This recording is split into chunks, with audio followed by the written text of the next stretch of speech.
Harper. That was Kanye West off College Dropout, first album, Family Business. I think everybody knows who that is.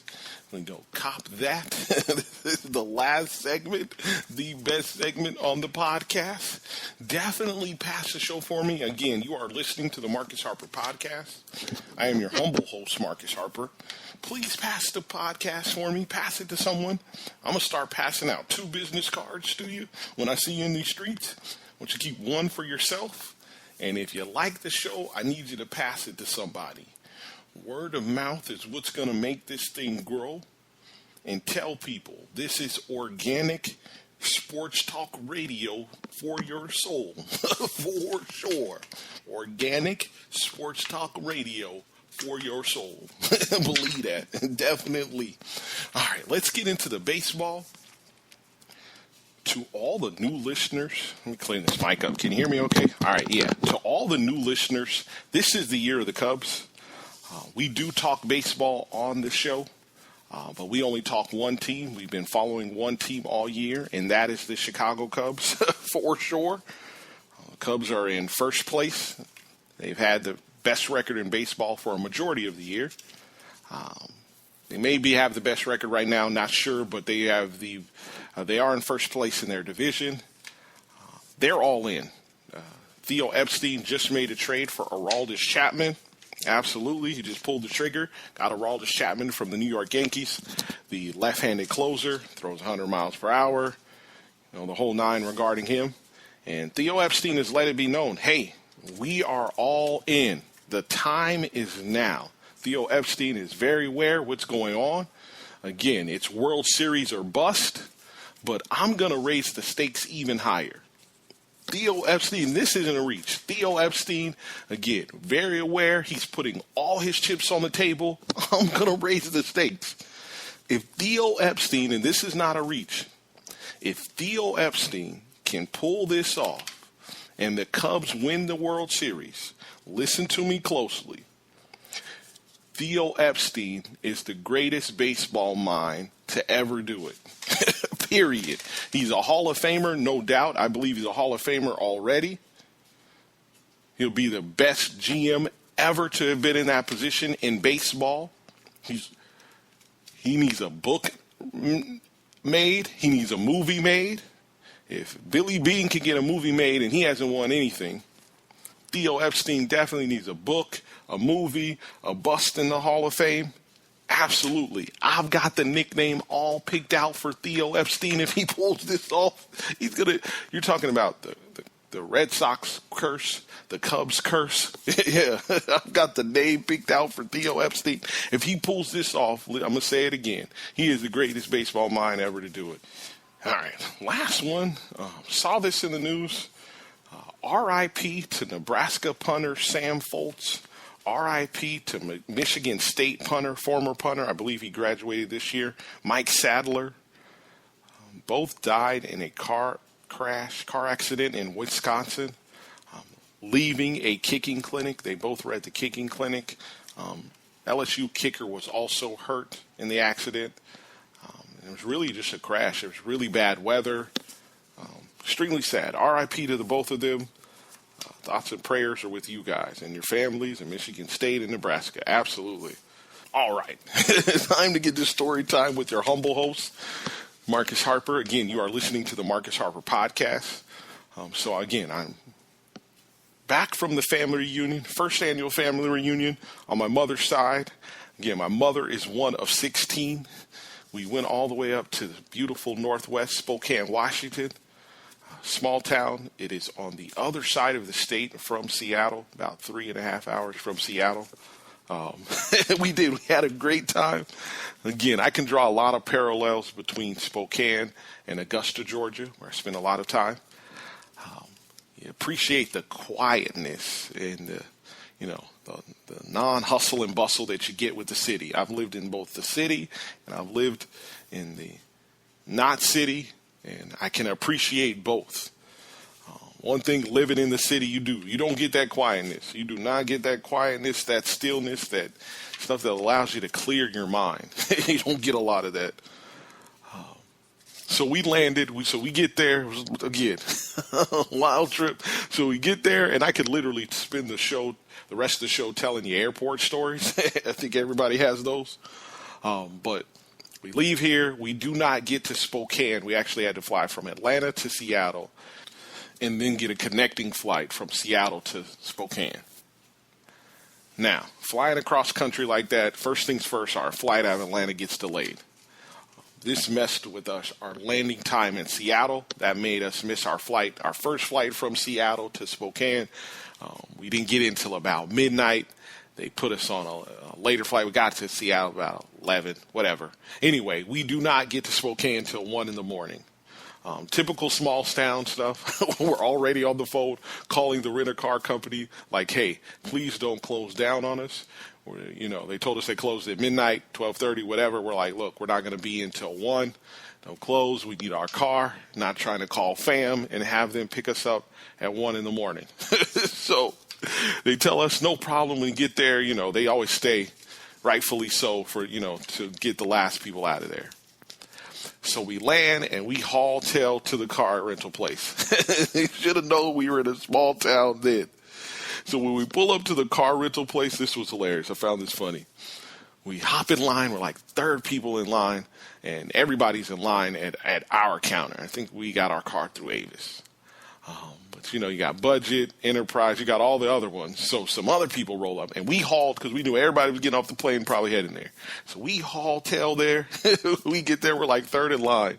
And then somebody else shows up, and they go to Budget, whatever. They go to the other car rental desk, and the one guy that was working behind the desk, he walks over there and goes, yeah, I also work for them too. So you need to just get in line with everybody else. So they had one person working the car rental desk, and he worked for all of the car rental companies. It was absolutely hilarious. Signs you're in a small town. So we did. We get there. We finally get the car, and we were off. And everything was beautiful, man. It really was. I had a really, really nice time. Again, this was the first annual. My mother's one of 16, so not everybody showed up. But this is the first annual. It's going to get bigger. I had not been up to the great Northwest, probably been up there to Spokane, Washington in 25 years, trying to figure it out, 25, 26, somewhere crazy like that. I was a young boy. Being in my grandmother's basement playing video games, stuck playing in the basement playing video games with the rest of the kids. I have cousins that weren't even born that have now graduated college. I have cousins that were 2, 3 years old, now flourishing, living on their own, doing all these things, cousins with kids, everything, you name it. So it was really a beautiful thing. Good to see everyone alive, breathing, smiling, taking everything in. I have a lot of family up in the Northwest. My mother and father met up in the Northwest. My father went to Eastern Washington, to Medical Lake High School. So I got family in Eastern, Central, everywhere. We're deep in the Northwest. Didn't get a chance. I wanted to go take a picture at Eastern Washington. Didn't get a chance to get over there and take a picture at the Red Turf. That was going to be the cover art, but save that for another time. But you see the cover art. It was, like I said, really beautiful time. When we got back, the driver's taking us back to the car, taking us to our car. And, starting up conversation. He's asking, hey, how, where you coming from, whatever. Tell him about the family reunion. And he asked, hey, how did everything go? And I go, hey, wasn't any fights, fam. we didn't have any fights. We went, everything was cool, no fights, made it back all in one piece. And he laughed, and he was like, my family reunions, they have a saying, says, hey, bring the popcorn, because there's definitely going to be a fight, and there's definitely going to be some entertainment. So that is real. I'm glad ours went off peaceful. All kidding aside, it was. Spokane is beautiful. That, again, I love the quietness. I can always appreciate that. Don't get me wrong. I love my city. That's why I live in a city. But I can always appreciate that. Friday night, quick story. Friday night, we went out. We all went out and had dinner. And my mother's sister, so my aunt, two of them are twins. My aunt and uncle, they are twins. They had a 40th high school reunion, class of 1976. They had a high school reunion that was going on that night. So after we ate dinner, they were already over. My aunt and uncle, they were already over at the family reunion.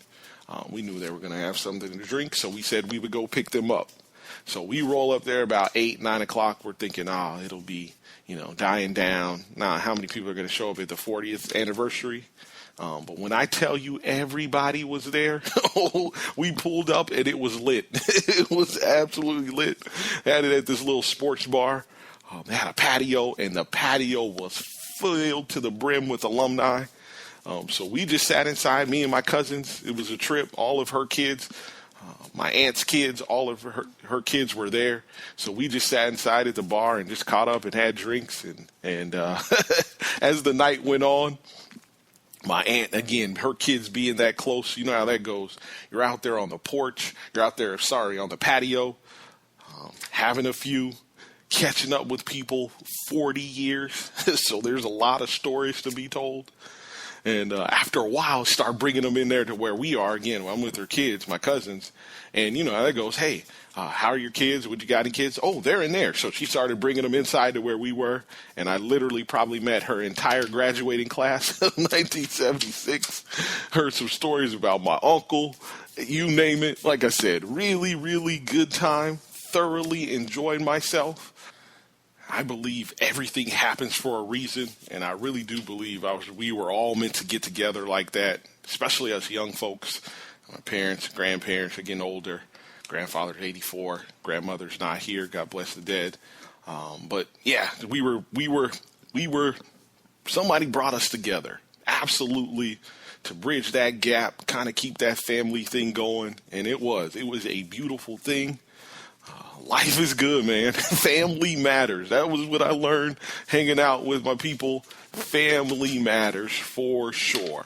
All right, let's get to the OG quote of the week. I'll get you the OG quote of the week, and then I'll get you out of here. Muhammad Ali OG quote of the week, again, comes from Albert Einstein this week. And shout out to my uncle for this one. He gave me this one. There are only two ways to live your life. One is as though nothing is a miracle. The other as though everything is a miracle. Absolutely. Some food for thought, again, from Albert Einstein. The Muhammad Ali OG quote of the week reads as this: there are two ways to live your life. One as though nothing is a miracle. The other as though everything is a miracle. Absolutely. Really think about that one. The last quote, again, my quote comes from my grandfather. My grandfather dropped this gem on us. Again, we spent the whole weekend up there.